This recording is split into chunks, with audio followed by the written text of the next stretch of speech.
आपका बहुत बहुत स्वागत है सर, अभिनंदन है। हमारे लिए गौरव का क्षण है ये कि इंडिया न्यूज़ परिवार आज 14 साल का हो गया है, इंडिया न्यूज़ चैनल, और 15वें साल में प्रवेश कर गया है।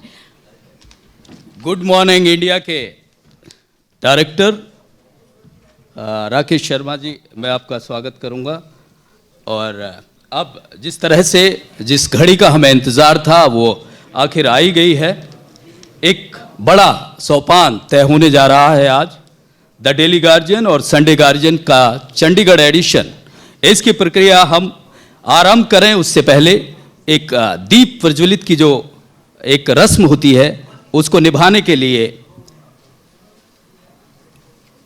मैं जस्टिस MM कुमार और ITV नेटवर्क के फाउंडर और प्रमोटर सांसद कार्तिकेय शर्मा और राकेश शर्मा जी INS के प्रेसिडेंट भी हैं और गुड मॉर्निंग इंडिया की एक बड़ी जिम्मेवारी डायरेक्टर हैं, उनसे अनुरोध करूंगा कि CM साहब के साथ इस प्रक्रिया को आरंभ करें, दीप प्रज्वलित की प्रक्रिया को।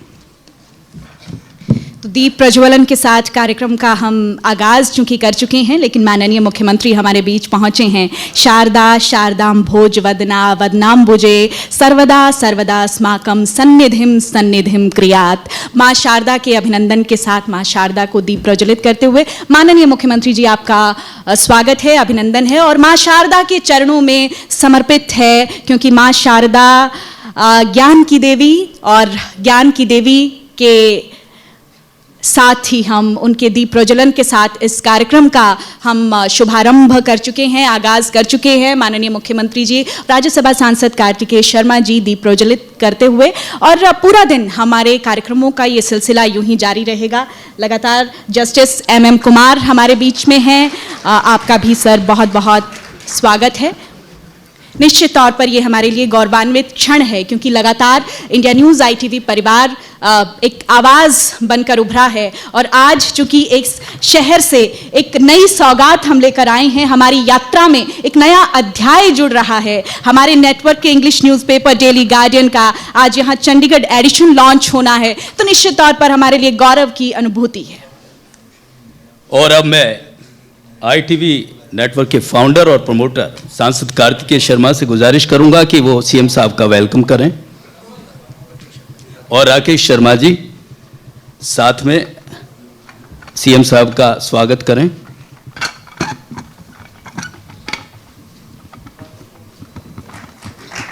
जोरदार तालियों से CM साहब का स्वागत किया जाए।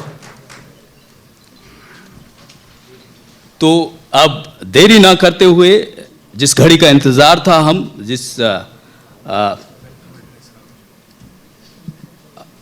INS के प्रेसिडेंट राकेश शर्मा और गुड मॉर्निंग इंडिया के डायरेक्टर राकेश शर्मा जी, आपसे भी गुजारिश है कि CM साहब का सम्मान करें। तालियां बजती रहनी चाहिए, तालियों की गड़गड़ाहट कम नहीं होनी चाहिए। ये हमारे लिए भी गौरव का क्षण है और मंच पर जो विभूतियां इस वक्त हमारे बीच में मौजूद हैं, वो भी हमारे इस कार्यक्रम में अपना व्यस्त दिनचर्या से अपना समय निकाल कर आए हैं। और जस्टिस MM कुमार हमारे बीच में हैं। निश्चित तौर पर हमारे लिए ये बहुत ही शानदार लम्हा है, क्योंकि हम अपने इस कार्यक्रम के जरिए आज एक नई यात्रा, एक नया अध्याय, जस्टिस MM कुमार को हम बुके देकर सम्मानित करेंगे। Sir, token of love, token of respect India news की तरफ से आपको। Thank you so much. और अब इस कार्यक्रम को हम आगे बढ़ाते हैं, क्योंकि ये वो लम्हा अब आ चुका है जिसका हम इतने समय से इंतजार कर रहे थे।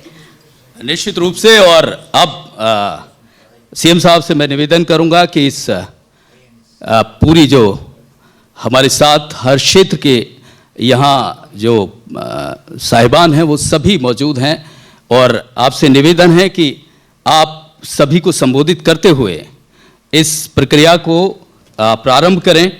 और एक जो आज बड़ा दिन है कि Chandigarh Sunday guardian, the daily guardian की जो आज लॉन्चिंग हो रही है, उस प्रक्रिया को आरंभ करें। मैं आमंत्रित करूंगा श्री मनोहर लाल जी को, सूबे के मुख्यमंत्री, जोरदार तालियों से स्वागत करें।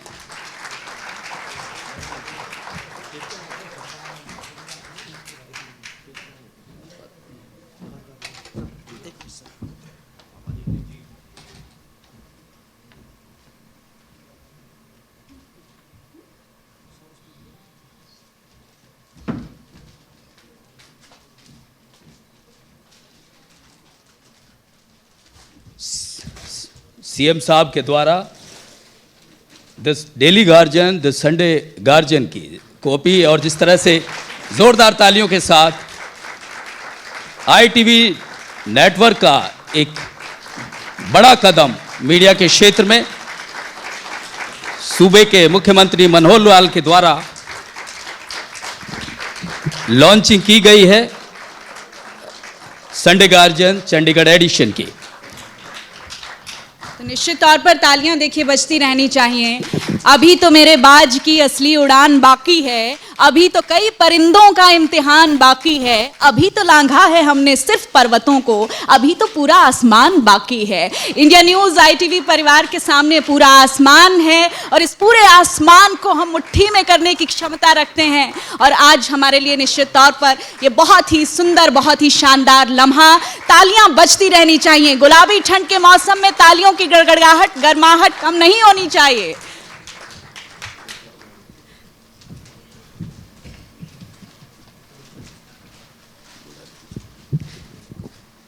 अब हम माननीय मुख्यमंत्री जी को मंच पर आमंत्रित करते हैं, वो अपना संबोधन दें। सर, बहुत बहुत स्वागत है आपका।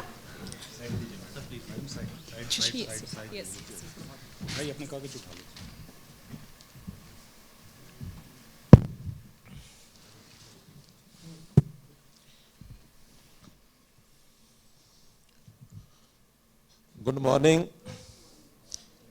आपको नहीं कहा गुड मॉर्निंग। जो हमारा ये संस्थान है, इसके director Shri Rakesh Sharma ji, justice MM Kumar ji, हमारे बीच में उपस्थित Shri Vinod Sharma ji, member parliament Rajya Sabha Shri Kartikeya Sharma ji, Sunday guardian और डेली गार्जियन के इस उद्घाटन के अवसर पर पूरी संस्थान की टीम और सभी महानुभाव भाइयों बहनों, आज का जैसे अवसर खास करके एक पत्रकार समूह और चंडीगढ़ नगर दोनों के लिए बहुत महत्वपूर्ण है। एक चंडीगढ़ शहर चूँकि बहुत जागरूक नागरिकों का ये शहर है, समाचार पत्रों का बहुत बड़ा महत्व है। यहाँ के हर व्यक्ति को उत्सुकता होती है हमारे शहर में, प्रदेश में, देश और दुनिया में क्या घटित हुआ, क्या घटित हो रहा है। और वो लगातार, जिसको कहना चाहिए कि करंट न्यूज़ के ऊपर उसका पूरा ध्यान रहता है। और जो न्यूज़ के आज जितने भी उपलब्ध प्लेटफॉर्म्स हैं, चाहे वो इलेक्ट्रॉनिक न्यूज़ है, चाहे प्रिंट न्यूज़ है, और चाहे आजकल बहुत बड़ी भूमिका में सोशल मीडिया भी आ गया है। हर समय आदमी के हाथ में मोबाइल रहता है, कब क्लिक हो जाए और कब वो देख ले कि हाँ कौन सी नई बात आ गई है। शायद जो व्यक्ति कुछ बोल रहा होता है, किसी घटनाक्रम कोई घट रही होती है, तो जिस स्पीड से वहाँ घट रही होती है, जिस गति से मस्तिष्क में बात लाकर बोली जा रही होती है, उसी गति से दुनिया के किसी भी कोने में बात पहुंच जाती है। तो इसलिए एक बहुत बड़ा ये विषय, मीडिया जगत का जो योगदान वो अपने समाज में हो गया है, और फास्ट न्यूज़ इसका एक बहुत बड़ा योगदान हो गया है। तो आज चंडीगढ़ शहर में डेली गार्जियन का चंडीगढ़ संस्करण और साथ में संडे गार्जियन, तो इस नाते से अंग्रेजी का ये पत्र, इसका शुभारंभ हुआ है। इस अवसर पर मैं आप सबको, चंडीगढ़ निवासियों को बहुत बहुत शुभकामना और बधाई देता हूँ।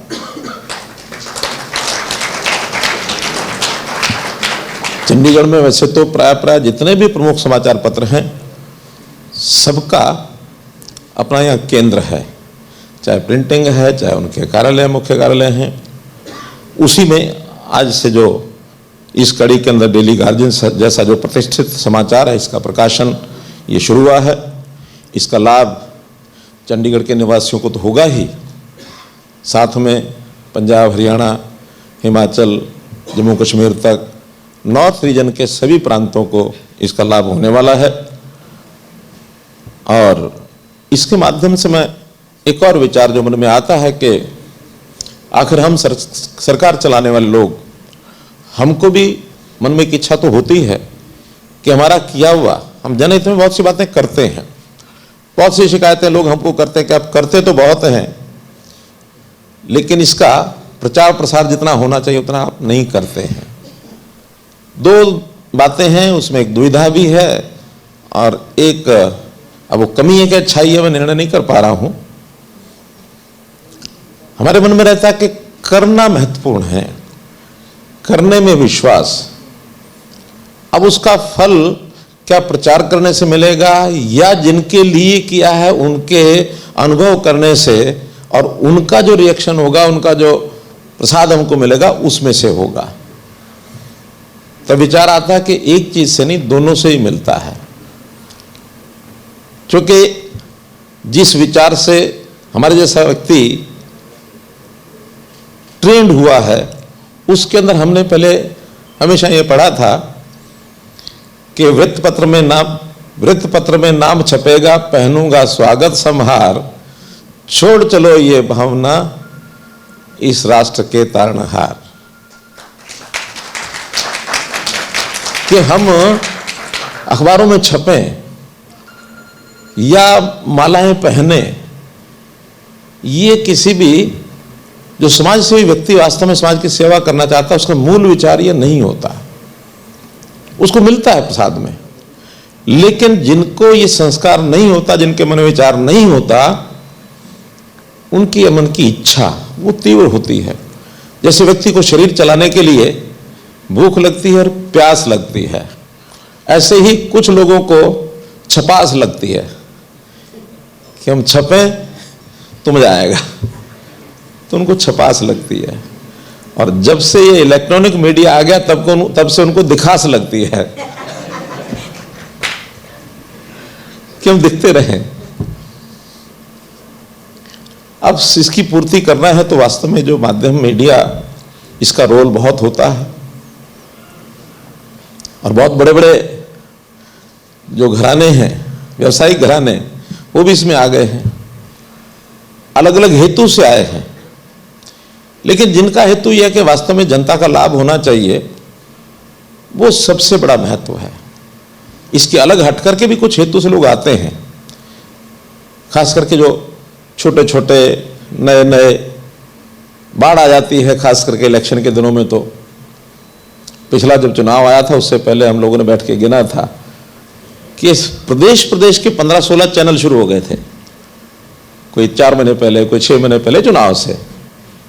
और फिर जब चुनाव खत्म हो गए 2 महीने के अंदर अंदर आधे से ज्यादा सिमट गए। तो हेतु होता उस समय अपना। लेकिन जो अच्छा समाचार पत्र होता है, अच्छा न्यूज का जो ब्रीडिंग सेंटर होता है, वो इन चीजों की चिंता की अपना लंबा चलता है। और इस नाते से मैं चाहे हरियाणा न्यूज हो, चाहे और भी प्रकाशन हमारे गुड मॉर्निंग, ये जो गुड मॉर्निंग क्या है आगे, इंडिया, गुड मॉर्निंग इंडिया का जो संस्थान है, इसके जितने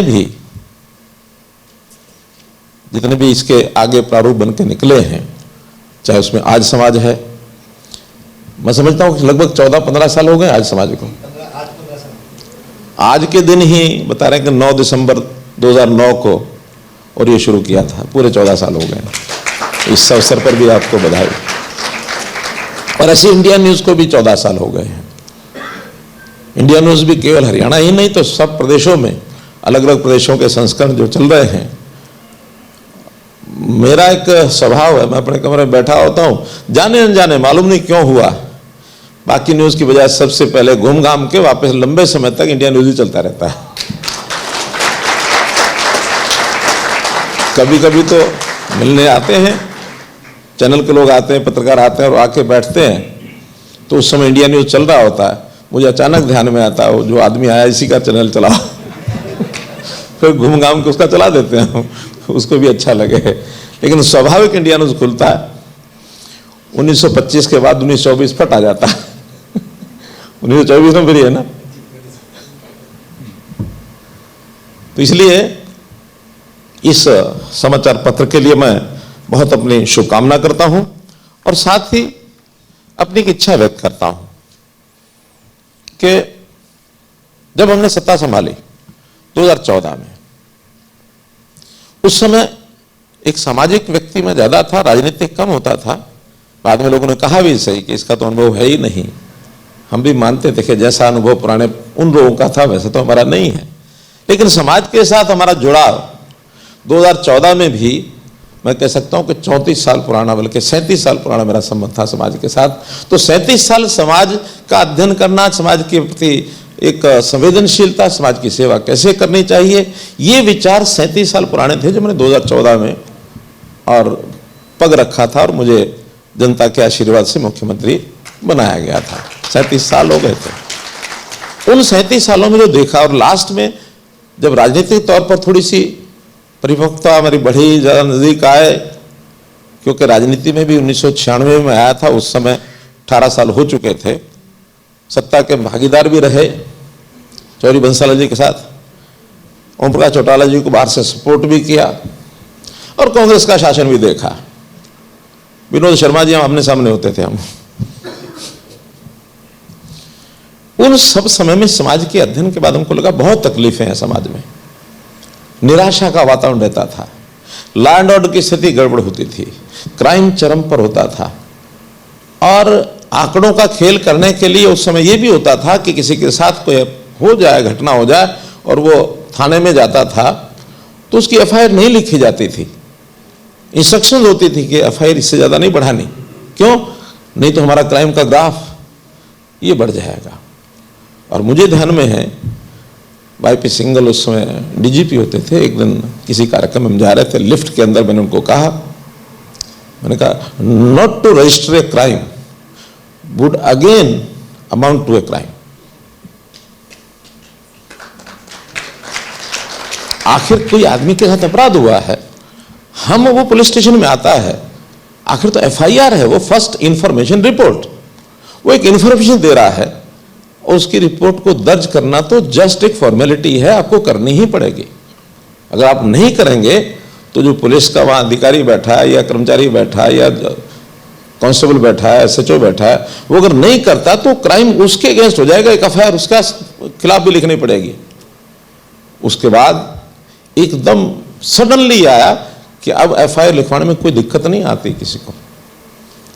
1-2 साल हमको ये झेलना पड़ा, क्राइम बहुत बढ़ गया, क्राइम बहुत बढ़ गया। क्यों? नंबर ऑफ एफआईआर बढ़ गई। अब नंबर ऑफ एफआईआर बढ़ने से क्राइम नहीं बढ़ता है, क्राइम तो जनता के एहसास को बढ़ता है कि क्राइम बढ़ा है या घटा है। वो समय ऐसा था जब हमने सत्ता संभाली, इंडस्ट्री में बहुत निराशा आई हुई थी और इंडस्ट्री के लोग हरियाणा में इंडस्ट्री लगाने के लिए तैयार नहीं थे। खास करके दिल्ली के इर्द गिर्द की जो बेल्ट है, भागने की कोशिश कर रहे थे, कोई गुजरात की तरफ, कोई मध्य प्रदेश की तरफ, कोई राजस्थान की तरफ, कोई कर्नाटक की तरफ। लेकिन हमने उसको एक एक करके, कोई एकदम संभला ऐसा नहीं है, एक एक चीज को ध्यान करते हुए नए कानून बनाएंगे, नई पॉलिसीज बनाएंगे, अपने सारे स्ट्रक्चर को, इंफ्रास्ट्रक्चर को मजबूत करना, उसको मजबूत करेंगे। हर साल 6000 पुलिस में भर्ती रेगुलर तौर पर हो रही है। अभी पिछले साल भी हुई, वो कोर्ट के कारण से कुछ उसकी ज्वाइनिंग लेट हो गई है, लेकिन वो ज्वाइनिंग वो भी हो गई है। इस साल की 6000, उसका भी बहुत जल्दी 6000 की भर्ती और होने वाली है, जिसके अंदर तय किया 5000 पुरुष, 1000 महिलाएं। ये भी स्टैंडर्ड तय किया हुआ है कि महिलाओं की संख्या पुलिस में कैसे बढ़ाई जाए। महिलाओं के थाने ये हमने बढ़ाए, जस्ट प्रयोग के रूप में। उसमें एक थाना होता था सोनीपत में, शायद 2 थे, एक सोनीपत और एक खानपुर का जो मेडिकल कॉलेज, उसमें आज 29 महिलाओं के थाने हैं, 29 महिलाएं हैं। उस समय उनके खिलाफ अपराध हो जाता था तो संकोच के मारे थाने में जाती नहीं थी, वो बताने में संकोच होता था, उनके साथ घटनाएं ऐसी हो जाती थी। लेकिन महिलाओं के थाने में जाएंगी, महिला एसएचओ है, महिला इंस्पेक्टर है, महिला वहां सब कंप्लेंट लिखने वाली महिलाओं को खुल करके बता देती हैं। अब हमने कहा कि अब ना सही है, खुल के कहिए, क्यों सहना। महिलाओं के अंदर की जागृति आई। अब उसके अंदर भर्ती 6% भर्ती थी महिलाओं की उस समय, और दुर्भाग्य तो यह था कि महिलाएं भी पुलिस के अंदर काडर में रह करके भी अपने आप को सुरक्षित नहीं समझती थी, क्योंकि संख्या बहुत कम थी। हमने उसको बढ़ाना शुरू किया, आज 10% 11% तक पहुंच गई हैं। हमारा टारगेट है 15% महिलाएं करेंगे हम, न्यूनतम 15% होनी चाहिए, क्योंकि एनुअली जब 20% महिलाएं कर रहे हैं तो धीरे धीरे एवरेज बढ़ करके वो 15% तक हो जाएगी। इसी प्रकार से ये जो कमीशनखोरी, भ्रष्टाचार, नौकरी लगवानी हो तो पैसे चाहिए, बिकती थी नौकरियां, रेट थे, इस नौकरी के इतने, इस नौकरी के इतने, इस नौकरी के इतने। हाँ, कुछ लोगों की बिना पैसे के लगती थी, लेकिन वो कैसे लगती थी? लीडर्स को पर्चियां मिल जाती थी कि 10 तुम्हारी, 5 तुम्हारी, 20 तुम्हारी, 2 तुम्हारी, फिर उनसे नाम लेकर के डाल देते थे, जिसको हमने शब्द नाम दिया, जिसको कि अब पर्ची खर्ची दोनों नहीं चलेंगी। और आज मिशन मेरिट पर किसी व्यक्ति को पैसा देने की, ऑफर करने की भी जरूरत नहीं, किसी ऑफर शायद कर देते हैं, मांगने की तो हिम्मत ही नहीं अब किसी की। 1,10,000 नौकरियां पिछले 9 साल में हमने लगाई हैं और किसी ने कोई पैसा देना पड़ा। हाँ, लोग पकड़े गए हैं, क्योंकि जो पिछला क्रम चलता है तो आते तो ऐसी बनी होती हैं। जब लोग ऑफर करके जाते हैं, थैले के थैले भर के ले जाते हैं, उनको पकड़ा भी है हमने, अच्छे बड़े ऑफिसर भी पकड़े हैं। नकल यानी जो पेपर लीक मामले में एक केस में 600 लोगों का एक गैंग पकड़ा पूरा, और इंटरस्टेट बने हुए ये गैंग, केवल हरियाणा ही नहीं, उसके अंदर कर्नाटक के लोग मिले, यूपी के लोग मिले, दिल्ली के मिले, हरियाणा के, जम्मू कश्मीर के, कितनी स्टेट्स में ये लोग फैले हुए हैं।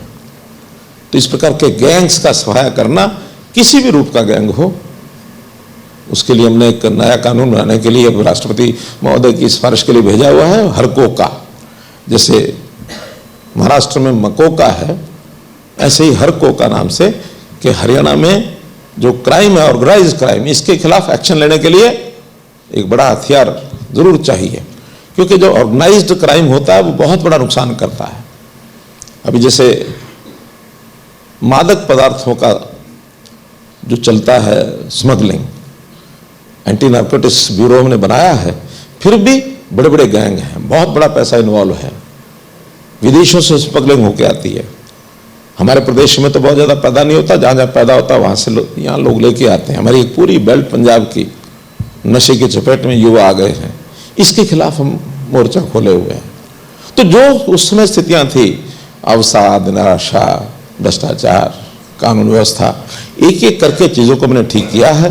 और आज हरियाणा में यानी कोई भी जो निवेशक है, इन्वेस्टर है, वो हरियाणा को अपना बेस्ट प्रेफर्ड डेस्टिनेशन मान करके यहाँ आता है। Best preferred destination.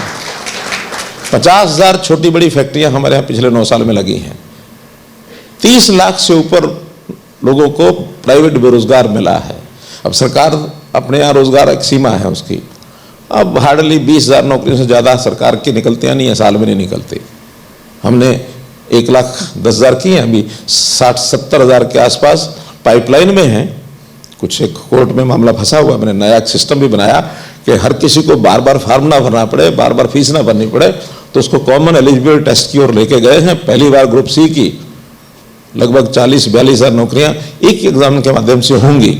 लेकिन जब ऐसा नया सिस्टम आता है तो एक गैंग और बना हुआ है हरियाणा में, जो जिसका ध्यान में आया कि भर्ती रोको गैंग, कि कैसी भर्तियां रुकवानी कैसे हैं। वो कोई भी जब रिजल्ट आता है तो एक बना बना लेकर के सिस्टम बैठा होता है कि कोर्ट में चले जाओ, मेरे साथ अन्याय हो गया है, मेरी बारी आनी थी, रह गया है, जो भी कुछ बनाएगा। अब उस समय चूंकि मजबूरी है कोर्ट की भी कि उनको उस समय पूरा अध्ययन होता नहीं है, उनको भी लगता है कि इसका कहीं अधिकार न छिन जाए, न्याय तो उनको देना ही है। तो कुछ समय के लिए वो भी STAY 4 अक्षर लिख के डब्बे में बंद कर देते हैं। बड़ा कष्ट होता है कि व्यक्ति एक है, मानो पीड़ित है कि नहीं है मालूम नहीं, फैसला होगा तब होगा। लेकिन जो और लोग योग्य व्यक्ति हैं, जिनकी 20-30 हज़ार लोगों को नौकरी मिलनी थी, उनके हर दिन 30,000 मैन डेज खराब हो रहे हैं प्रदेश के। उनके अगर 6 महीने भी निकल गया तो एक आदमी के 6 महीने 40,000 लोगों के कितने साल हो जाएंगे? 20,000 साल। तो बड़ा नुकसान होता है उससे। खैर, अब उसका एक चैलेंज है, हम उसको निपट रहे हैं। और इसके साथ जो चीजें रोकनी है वो हमने रोकी। करना क्या है ये भी हमारे बिल्कुल स्पष्ट प्लान में है। मोदी जी की जो थिंकिंग है, उनका जो एक नीति है, हमारे पास नेता के रूप में Modi ji best available leader in the world at present time, best available leader. इतनी बड़ी सोच, देश के प्रति समर्पण का भाव मुझे नहीं लगता किसी नेता में आज दुनिया में होगा। इंडिया फर्स्ट ये लेके चलते हैं।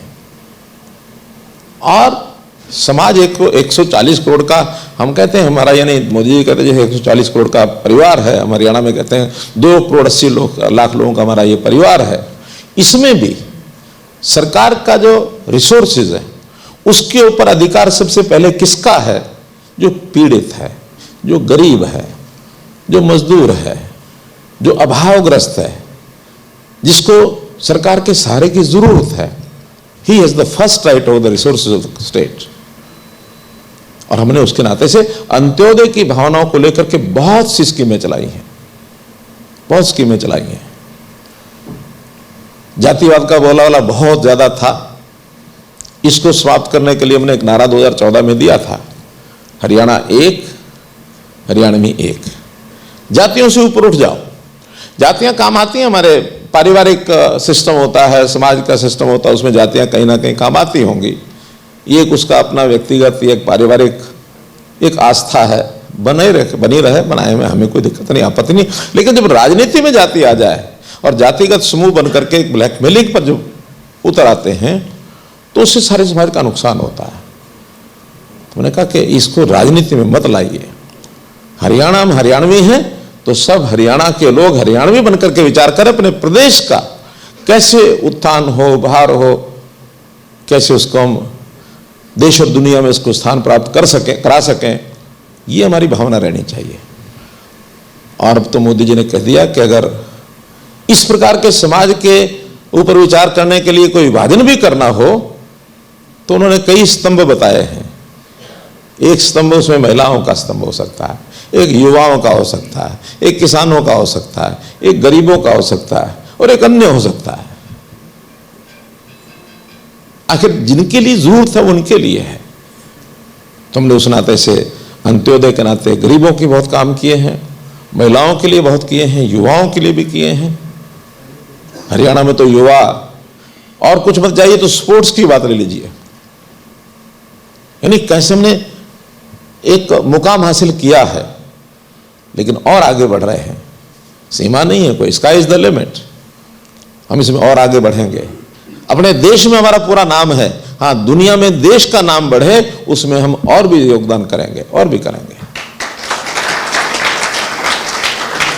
किसान के लिए कितनी ही योजनाएं हमने बनाई हैं। अब किसानों का अपना एक सिस्टम चलता है कि वे हमको ये भी चाहिए, ये भी चाहिए। कुछ चीज़ अगर उनकी इच्छा के अनुरूप नहीं होती है तो एक ही चीज़ है, यहाँ धरना दो, वहाँ धरना दो। धरने की कोई अपनी अलग पॉलिटिक्स होती है। और कुछ लोगों को तो आजीवन भर करना ही होता है, कितना ही कर लो।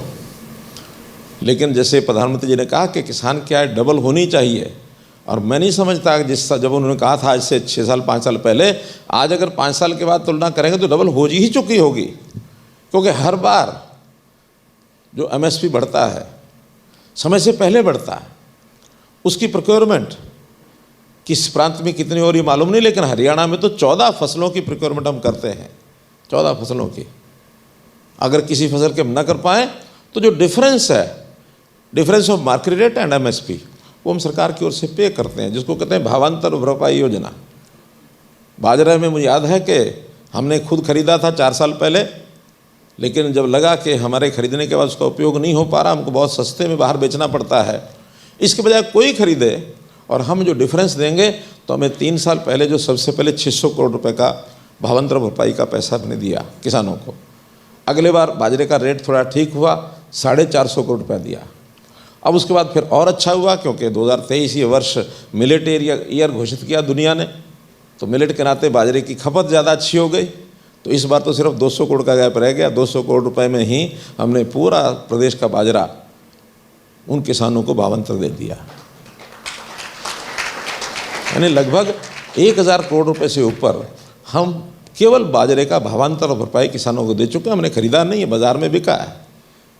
हमें जितना खरीदना होता है, जितना पीडीएस में बेचते हैं उतना हम खरीदते हैं, 4 महीने के लिए, 5 महीने के लिए बाजरा। और बाजरा शरीर के लिए तंदुरुस्त है। हमारा तो कहना है कि अगर साल भर भी खाना हो तो हमको आदत लगानी चाहिए, बढ़ानी चाहिए।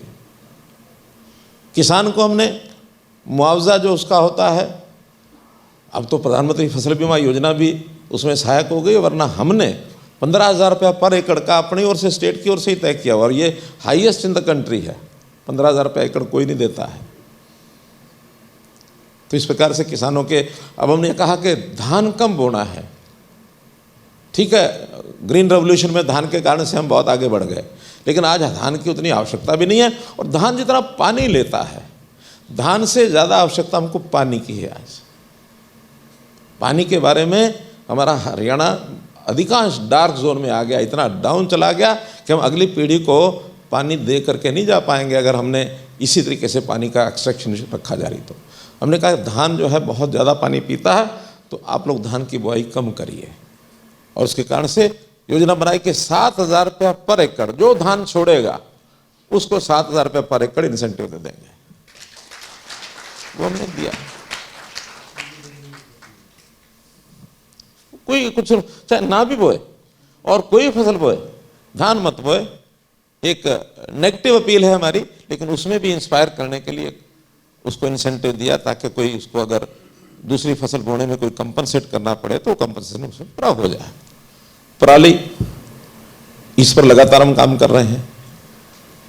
हमने इसके लिए कस्टम हायरिंग सेंटर्स ये बनाए हजारों की संख्या में, और उसके लिए जो इम्प्लीमेंट्स जो हमने दिए हैं, बांटे हैं, वो लगभग 80,000 बांटे हैं। किसान को हम 2,500 रुपये प्रति एकड़ ये पैसा हम देते हैं कि पराली मत जलाओ, इसको बेच दो, कहीं इसका उपयोग करो। 2,500 रुपये एकड़ देते हैं। गौशालाओं को 500 रुपया टन अगर वो खरीदे तो और अतिरिक्त दे देते हैं।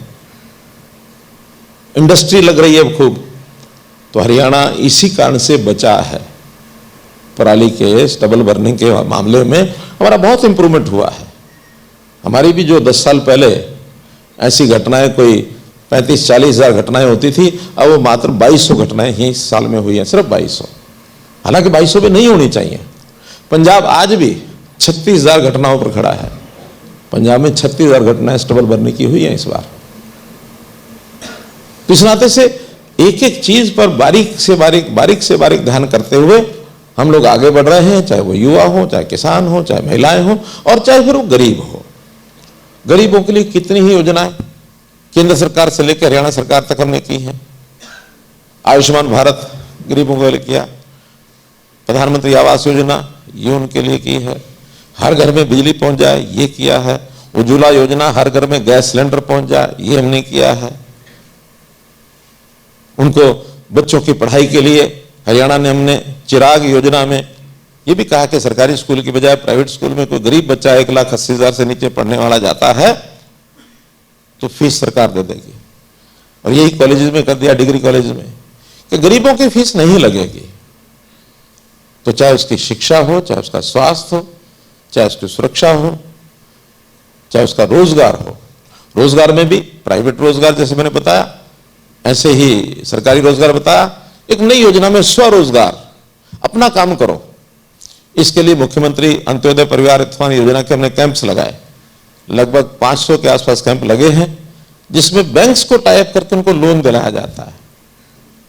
और लोन दिलाने में फिर वो अपने घर में कोई छोटी इंडस्ट्री लगा सकता है, कोई दुकान बना सकता है, कोई भैंस बांध सकता है, कोई दूध बेच सकता है। लगभग 52,000 लोगों को बैंक इस समय तक लोन दे चुका है, और इतने ही पाइपलाइन में भी है। 1 लाख लोगों का हमारा टारगेट है कि ऐसे 1 लाख युवकों को, और वो भी जो गरीब परिवार है उसकी सिलेक्शन करते हैं। अब ये सारा सिस्टम करने के लिए गरीबों का उत्थान कैसे हो, अब मैन मेड मशीनरी जो यानी जिसमें ह्यूमन इंटरफेरेंस हो, इस प्रकार की जो सरकारी मशीनरी, इसमें भी हमको बहुत कठिनाइयां आई। विचार एक जगह से चलता है, नीचे आके नीति बनती है, एक्ट बनता है, लेकिन उसको नीचे तक लागू करने में बहुत बड़ी चैलेंजेस थे। जब इसका अध्ययन किया तो हमें ध्यान में आया कि technology is the best way to implement all this schemes. तो उसके कारण से हमने आईटी का सहारा लिया, पोर्टल बनाए, सॉफ्टवेयर बनाए, और लोगों का इसके ऊपर आकर के अपनी ग्रीवेंस वो लिखो। हालांकि इतने ज्यादा पोर्टल हो गए कि हमारी सरकार को पोर्टल की सरकार कहा जाने लगा है कि पोर्टल की सरकार है। हमने कहा हमें गौरव है, गर्व है इस बात का कि हम पोर्टल की सरकार हैं, हमें इस बात का गर्व है।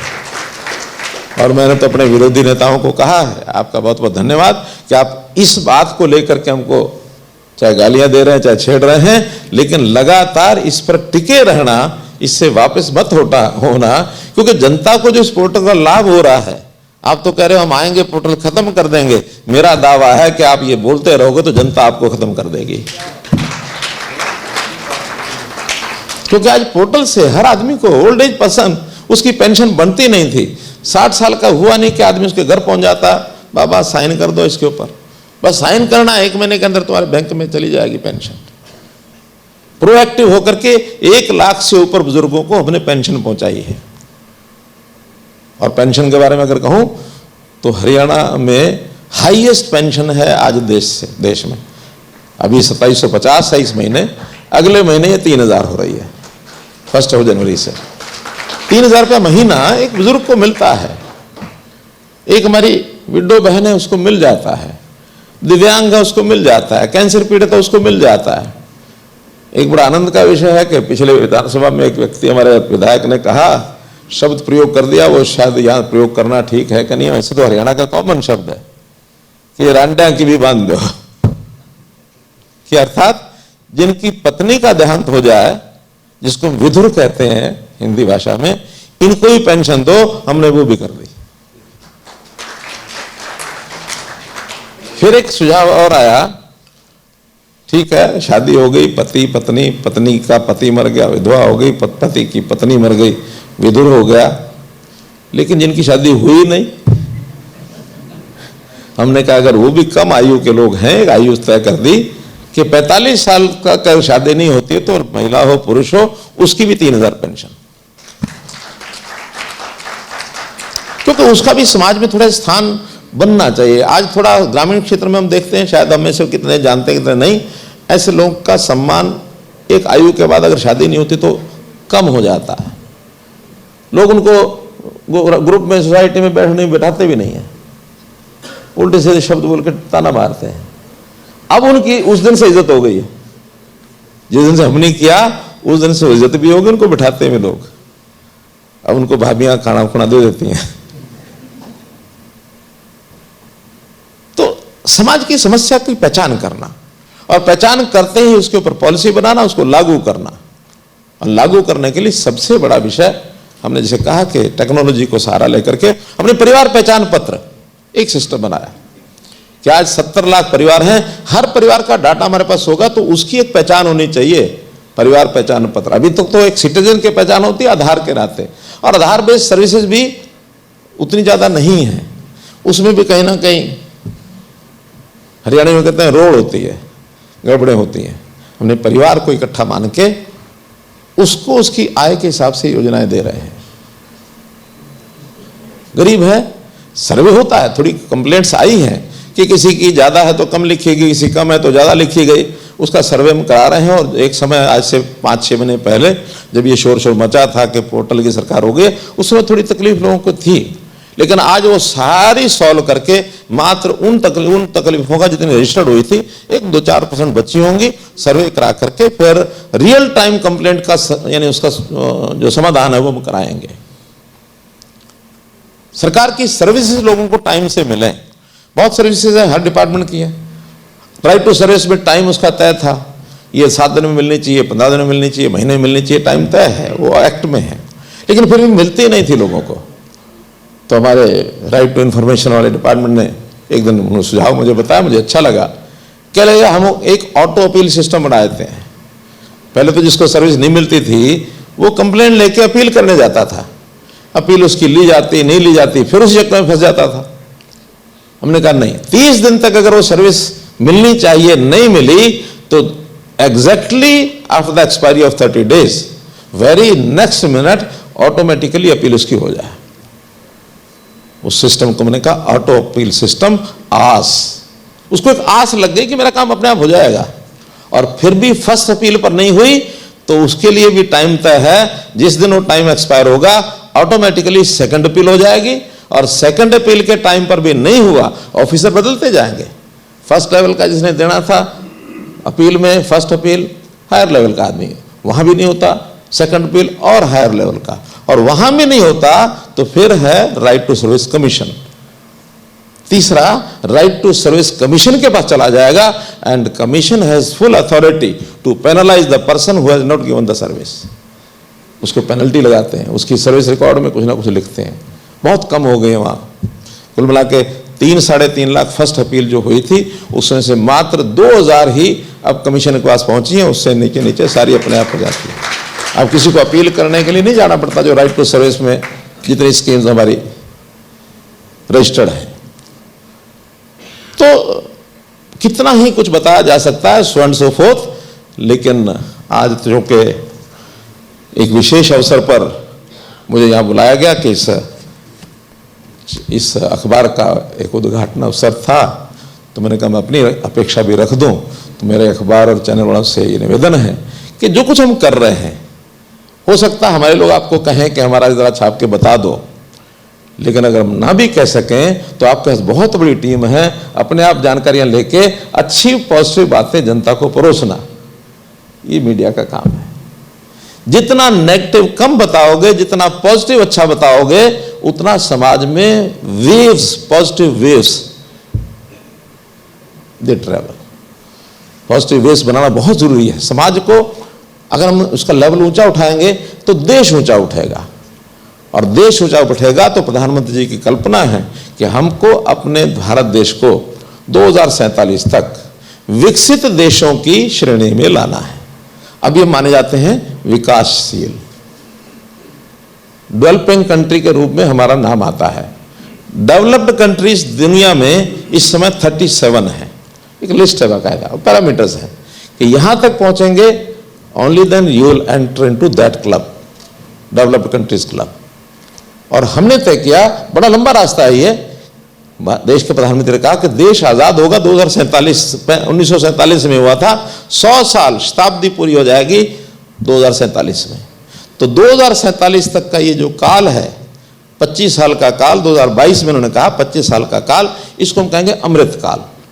इस अमृत काल में हमको लीडर्स को भी जागरूक करना होगा, ब्यूरोक्रेसी को भी करना होगा, कर्मचारियों को भी करना होगा, जनता को भी करना होगा। एक एक स्टेप वाइज वो चल रहे हैं आगे। बल्कि आपकी जानकारी के लिए अभी उसी विषय को लेकर के 12:30 बजे प्रधानमंत्री जी लाइव होने वाले हैं। 12:30 बजे अगर कोई सुनने का किसी को मौका मिल जाए तो वो हर एक को उस प्रकार से स्टेप वाइज ले रहे हैं। इसी क्रम में देश में एक यात्रा शुरू हुई है जिसका नाम है विकसित भारत संकल्प यात्रा, कि जनता विकसित भारत का संकल्प ले कि हमको अपने देश को विकसित करना है। विकासशील तो हम हैं, लेकिन विकसित बनना है, इसका संकल्प जनता यदि ले लेगी तो हमें यह भरोसा है कि 2047 तक हमारा नाम देश के उस विकसित भारत, विकसित कंट्री क्लब में आ जाएगा। ये हमको भरोसा है। जनता को जागरूक होना पड़ेगा। हमको अपनी इंडस्ट्री, अपने युवा की शक्ति का इस्तेमाल, अपना किसान, हर नागरिक का समाज के प्रति जो उसका योगदान है वो, ये सब हमको करना पड़ेगा। तो इसको करने के लिए मैं आप लोगों से एक अपील करता हूं कि इन सारे कामों को पॉजिटिवली आप जनता के सामने रखें, तो निश्चित रूप से अखबार को भी लाभ होगा, जनता को भी, प्रदेश को भी, देश को भी, और देश दुनिया में विकसित राष्ट्र के नाते 2047 तक के लाने के लिए तैयारी कर ले। यही अपील। बहुत बहुत धन्यवाद।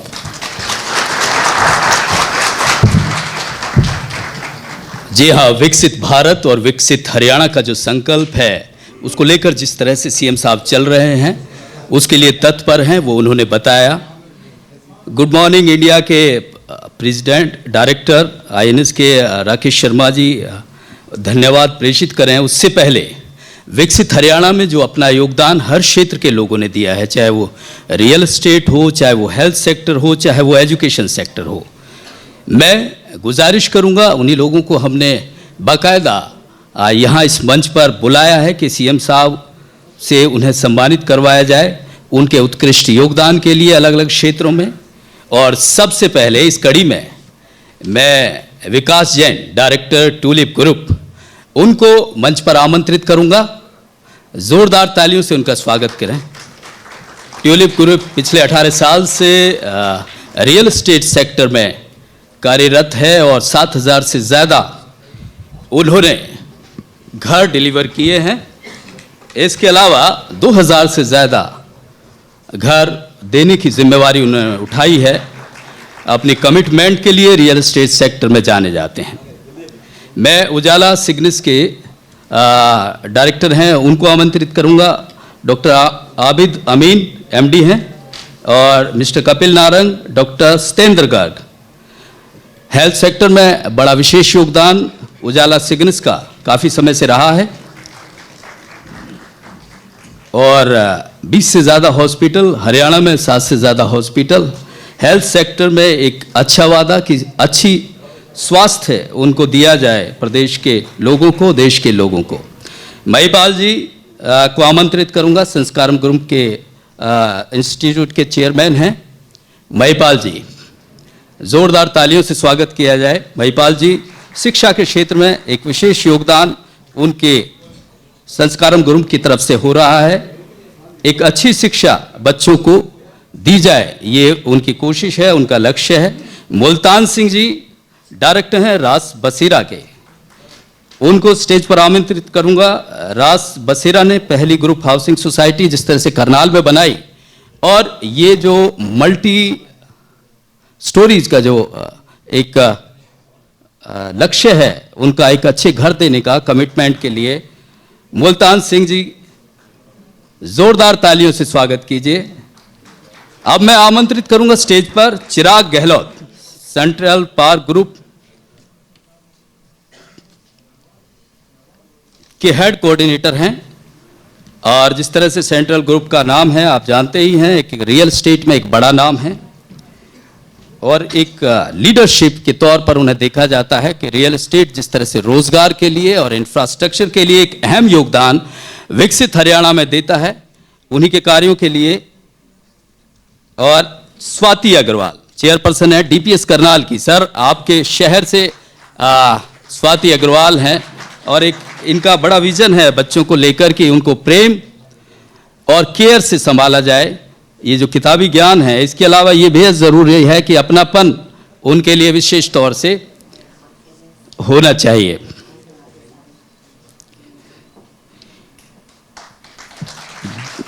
देवेंद्र कुमार चेयरमैन एमआरजी और उनके बेटे उज्जवल गोयल जी को मैं आमंत्रित करूंगा स्टेज पर, वो आए। रियल एस्टेट सेक्टर में एक बड़ा नाम है, एजुकेशन सेक्टर में बड़ा नाम है, उन्होंने बहुत योगदान। रियल एस्टेट क्योंकि विकसित हरियाणा के लिए एक अहम कड़ी साबित होता है। और Devendra Kumar ji chairman MRG group, उज्जवल गोयल जी जॉइंट ग्रुप मैनेजिंग डायरेक्टर हैं। और अब डॉक्टर सौरभ शर्मा, फिजियोथेरेपिस्ट, देश के जाने माने। जिस तरह से आपने सुना होगा, चाहे वो खिलाड़ी हों, बड़ी इंजरी हो जाती है खेलने के बाद, लेकिन उनका एक बड़ा नाम है पूरे देश में कि बड़े बड़े खिलाड़ियों को एक जो योगदान, चाहे वो मेडल का हो और देश का नाम लाने का हो, सबसे बड़ा वो नेपथ्य में रहते हैं भले ही, लेकिन एक विशेष योगदान उनका रहता है। देश के जाने माने मशहूर थेरेपिस्ट, फिजियोथेरेपिस्ट।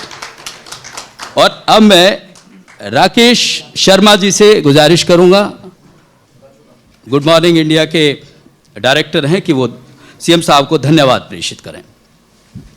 सीएम साहब का आदेश है, बहुत छोटा बोलना है।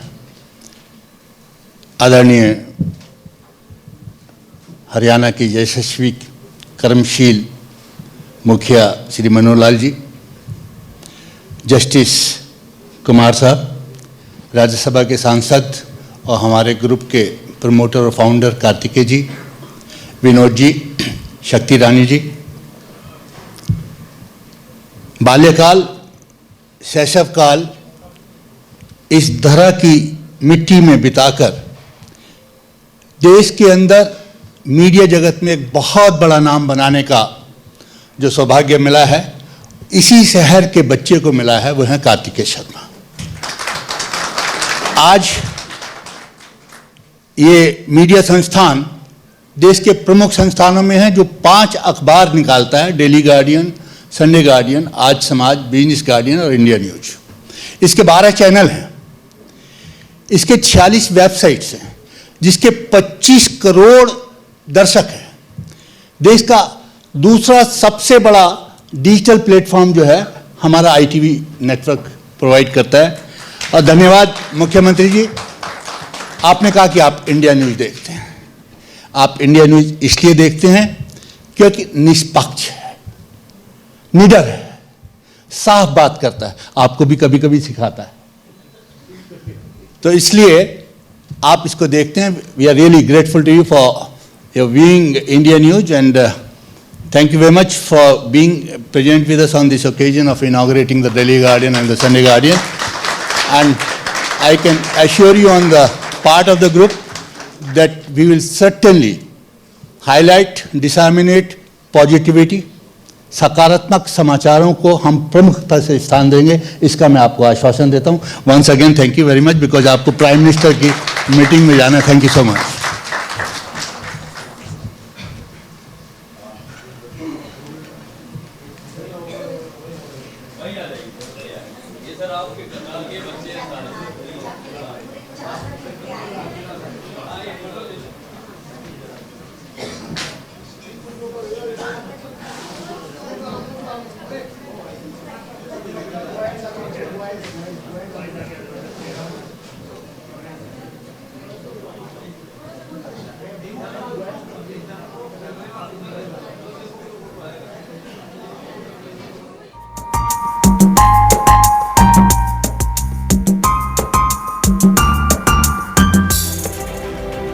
इतिहास के पन्नों में भारत ने एक और नया पन्ना जोड़ा। For more such videos, subscribe to the NewsX YouTube channel, hit the bell icon.